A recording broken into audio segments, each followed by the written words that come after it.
Hey everyone, and welcome to another episode of the Adam and Chris Show. I'm St. Adam. And I'm Chris Malice. Chris, there's a movie coming out in October that you're looking forward to. Oh, What yeah. is it? Joaquin Phoenix playing the Joker. I am down. Oh, I'm so down. I'm so excited. What can we expect from this movie? Well, first off, it looks like they're taking what Heath Ledger did and taking it a step further. He looks a little bit crazier, a little bit more isolated. So I think we're going to see Joaquin Phoenix's Joker he's the main star. Well, obviously the movie's called Joker. Well, yeah, no shit. But I think we're going to see him become slowly and surely become unhinged. Oh yeah. Yeah, I mean, I know one thing we can expect from this movie is for it to be an origin story. So we're going to see this character who in this film is named Arthur, which is weird because Joker's never really had a name. He's used aliases. And I wonder if it'll be told in flashback by someone else. Like, this guy, let's call him Arthur or something, because we've always seen Joker use aliases. The only time they ever gave him a name is in the Burton Batman. What was his name in the Burton Batman movie? Jack Napier. Which I find ironic because you had Jack Nicholson playing him. Well, also they carried over that name into the Batman animated series. There's an episode where they refer to Joker as Jack Napier. Yeah, but I prefer to not think of that's his name. In that universe, just have it be an alias because I like the idea of not knowing where Joker came from. Yes. Obviously, we can't have that in this movie, so I think they will do a good job at establishing this. Another thing this movie I think is going to do a good job at doing is showing us, like you said, a totally unhinged Joker because this movie has a hard R rating. Which is great. Which is absolutely wonderful if you're a fan of chaos like us. And anarchy. I have a feeling this movie though, where you had the R rating, the hard R rating for Deadpool, where it was more goofy, over the top, violent humor. Right. I think this movie's going to be made to upset people, and you know what? Good. I'm for it. Joker is not a good guy. His goal is simple, to push you to the point where you are on his level. Because all it takes is one bad day. Yep. And I think we will get to see not just one bad day this character has in this movie, just a plethora of bad days. I can kind of see this building. If I had to predict, I hadn't seen the movie. All I had done is I have watched the trailers like you have and just kind of thought about it. You see him, it looks like he's an isolated guy who doesn't quite fit in his society, and he lives with his mom. And it looks like he's trying to be a stand-up comedian. His mom obviously has some health issues. We did see in the trailer him bathing her. And then there's a part in this final trailer where it shows her in a hospital bed, hooked up with tubes, breathing tubes and everything. So it looks like her health is going to take a turn for the worse. Now that's going to be hard on anyone, but if that is all you have in life, then that's really just going to push you that much over the edge. Like I said, he also doesn't seem to fit in. It doesn't seem like he's succeeding at anything he wants. So you have this guy who's already reaching a breaking point, and he's in therapy, like we see in the trailer. And he even says to the therapist in the final trailer, he's like, "You don't listen." And that might be another thing that sends him to that breaking point, is not being heard.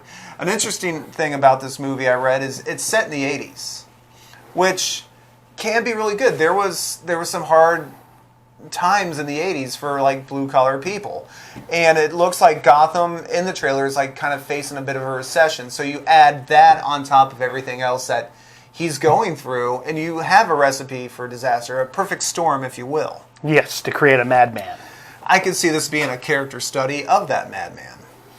Yeah, I do too. I think they might pull for some of the best Joker books, and I'm saying Joker books where he is central to the story. The best one, of course, being The Killing Joke. Well, obviously, you've got to be able to pull from The Killing Joke if you're doing this character. After Christopher Nolan made his Batman movie with Heath Ledger, they did Brian Azzarello, the writer of 100 Bullets. Great book series, everyone should read. He wrote a Joker book with a Joker that was more like Heath Ledger. I think they could take from that. There's another great Joker book. That's a very crime-oriented book. Yes. where it shows more like, Joker as a psycho and also a lot of the organized crime in Gotham. Yep. Which Batman only appears in the the last 2 pages. Like you Yep. see like little hints of Batman, and I really like that. I like how it's like it's not a Batman story. Well, he did almost the same thing for the Lex Luthor book. Oh yeah, and that book was great too. Oh, that's one of the best DC books. Mm-hmm. What's great about that is the way they show Superman like he's an invading monster. Right. His big red eyes. He looks more like Homelander in that than in or Brightburn. Yeah. great book. Oh yeah, I mean, like I think even they're going to pull from The Dark Knight Returns because there's a scene that we've all seen in the trailer where he's on a talk show, and like Dark Knight Returns being a big book that influenced a lot of Batman movies and other Like or media. hate Frank Miller, we can all sit there and have a debate about his post best of Batman career. That's a video for another time. Yeah. But yeah, he's on this talk show, and I know after reading The Dark Knight Returns, it didn't go so well the last time Joker was on a talk show in front of people. Nope, it did No, not. that didn't. Now this movie it hasn't come out yet, but it's a bit controversial. You saw some outrage, did you not? Yeah, I saw some people trying to point it as a justification for the alt-right, which I think is idiotic because, well, I don't see anybody in the alt-right painted up like the Joker, but hey, Maybe it's because, it's all about, it looks like he's growing a following of people worshiping a clown, and we saw that happen in 2016. Ooh. Yeah, I said it. But also, another reason why I think it's pretty idiotic to draw that type of conclusion, besides the fact that this is an absolute, complete work of fiction, and if we start sitting there and saying you can't put any bit of reality in fiction, there will no longer be any fiction. Well, we use fiction, mostly comedy and horror, but fiction overall to talk about uncomfortable truths. Yes. And the fact is, not everyone has a happy, rainbow-colored life. Yes. It can be very, very gritty out there, and I think this movie will show that. I'm looking really forward to seeing it. Oh, yeah. I am. Yeah, I mean, like, as soon as it was announced. And it's interesting because, Joaquin Phoenix got the role. Leonardo DiCaprio, I remember when this movie was talked about, I think Scorsese was actually originally looked at to direct it. I know Leo, a lot of people thought look, Leo I like what we see. I like what we're seeing. I like what we're seeing. Yeah. I like what we're seeing now. Yeah. I do. Yeah. But you give me a Scorsese Joker, I'll take it. I'll take it now, okay? I want a Scorsese Joker. Well, I mean, that does, lead to a question of, like, if this was done, this looks like a good team, and this might be, I don't want to say better than Ledger, because I don't know. I mean, like, good luck. that was, what he did with that character is amazing. But this might be the next best thing to Ledger. Yeah. And, we'll find out. But, like, if there were another team or people involved, like you said, you would like to see Scorsese, which probably means you'd like to see DiCaprio. Oh, yeah, I think it'd be great. I kind of wonder how a Quentin Tarantino Joker film would go. Tarantino is not afraid to go. I love it. I love it. Let's keep talking about that Tarantino Joker I don't know film. if I want to after watching that, but okay. I'm more excited about that than Scorsese Joker film. Well, right, because Tarantino knows how to take it up to an 11, and he's unapologetic about it. Yeah, and he should be, because you never apologize for your art. You should never apologize. No, I understand. Now, Joaquin Phoenix looks pretty cool as the Joker. Mm-hmm. He looks uncomfortable. He looks uncomfortable, and the makeup almost looks like it's based off of Gacy, which John Wayne Gacy. Well, yeah, not the keyboard player from Marilyn Manson. But also, because Ledger looked, pretty out there as a Joker too. But who I always kind of wanted to see do his take on the Joker? Who?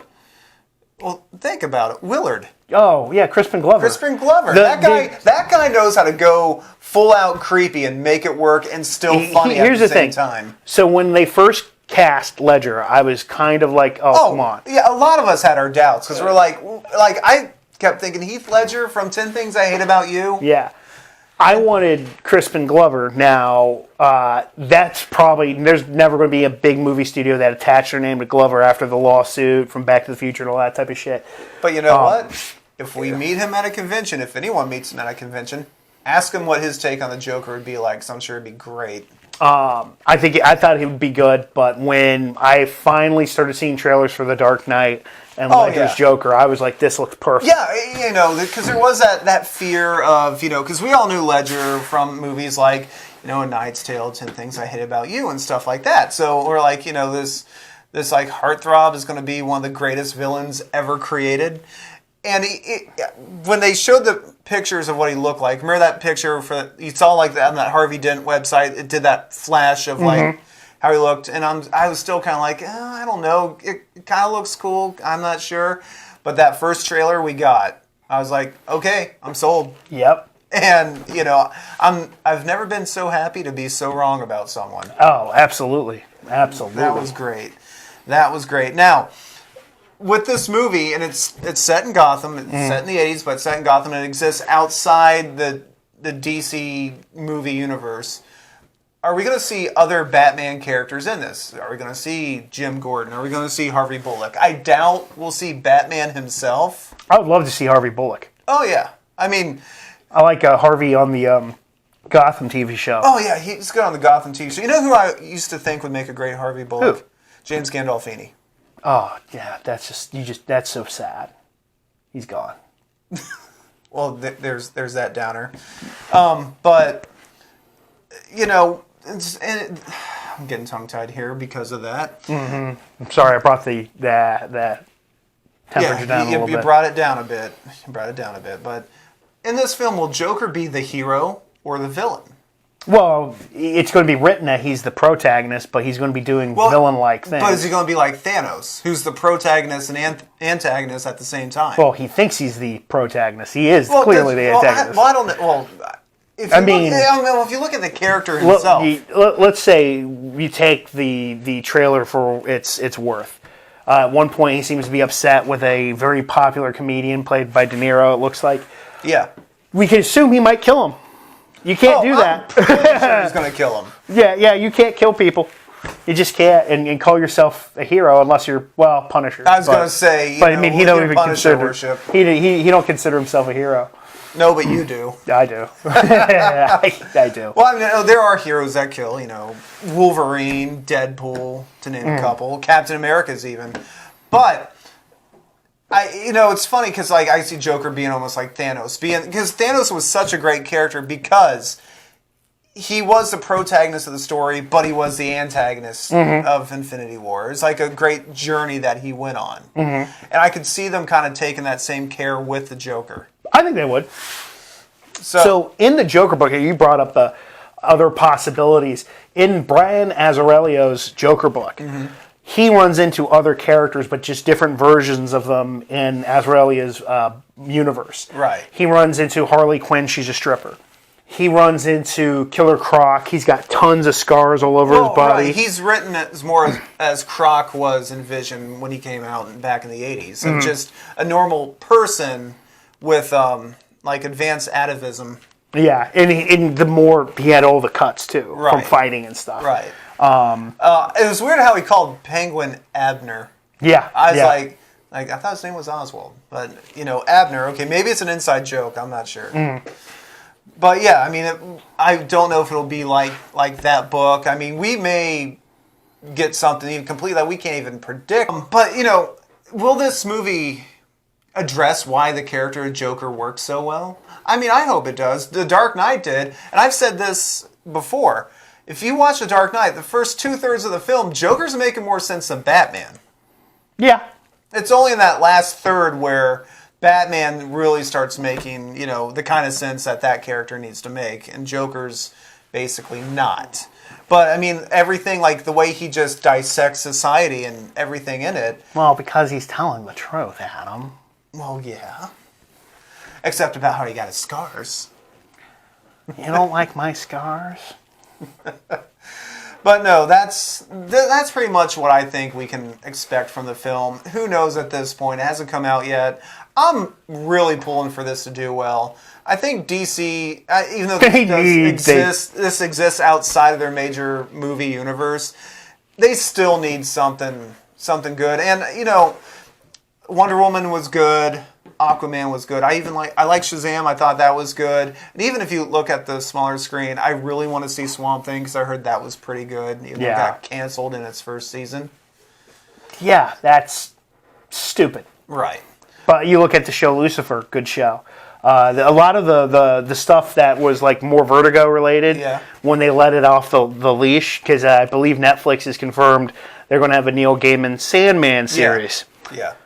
That's going to be great. Well, Constantine was a good show. It breaks my heart that got canceled in its first season. At least we got Matt Ryan on Legends of Tomorrow. Yep.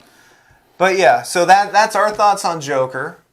And also, we do this every video. We like to recommend something worth checking out. It could be any form of media or whatnot. So Chris, what do you recommend today? I'm going to recommend the book, The Man Who Laughs. It's about the first time that Batman encountered the Joker. The Joker is going after a bunch of rich socialites, and that's where he gets his name, the Joker. It gets penned to the media. He's using the laughing gas and all that type of stuff. He's very uncomfortable. Great book. There's the book that I got had the Man of Wood story attached to it too with Green Lantern. Highly recommend it. One of the best Joker stories you'll ever read. And I'll also recommend a Joker story, probably the Joker story of all Joker stories. If there's anyone out there that hasn't checked it out, The Killing Joke. Alan Moore did a great take on the character, and it's influenced every bit of Joker in every media, be it movies, video games, you name it, TV shows. Mm-hmm. So it's definitely stood the test of time, and if you hadn't checked it out, go for it. Is there anything else that we missed about Joker? Let us know in the comments below. Please like and subscribe this video. Check us out on all our social media, and we will see you guys next time.